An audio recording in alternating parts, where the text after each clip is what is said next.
Henry Graves Jr. was from a prominent New York family. He was a competitive man. He had an unofficial competition with James Ward Packard. James Ward Packard was the automotive engineer and pioneer. Henry Graves heard that James Ward Packard had been delivered a watch which was said to be amongst the most complicated watches in the world. And Henry Graves Jr. challenged Patek Philippe to outdo the Packard. The outcome was a Supercomplication.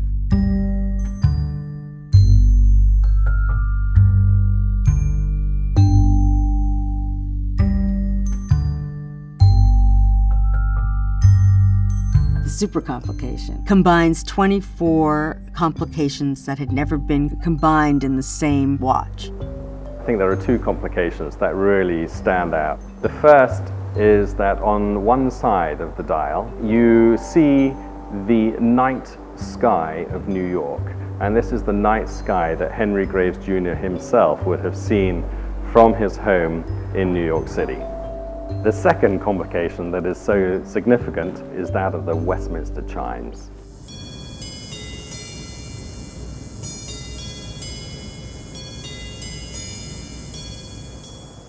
In 1999, Sotheby's was very honored to be asked to sell the Henry Graves Jr.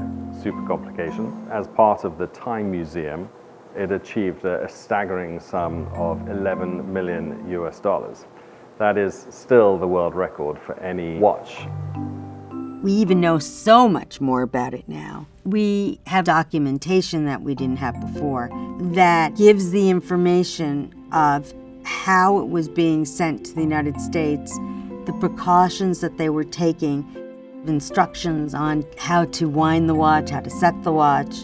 And what we didn't know before was that they had built into the watch an aperture. In this way, you could at least have access to see that the balance is moving, and that means that there's life in the watch.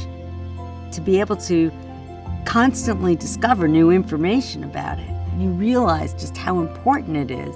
So what really is exciting is to see it come on the scene again and to think about what's next. This is the 175th anniversary of the birth of Patek Philippe. It is symbolic that this Supercomplication comes to the market again, giving other collectors the opportunity to own the greatest watch of all time.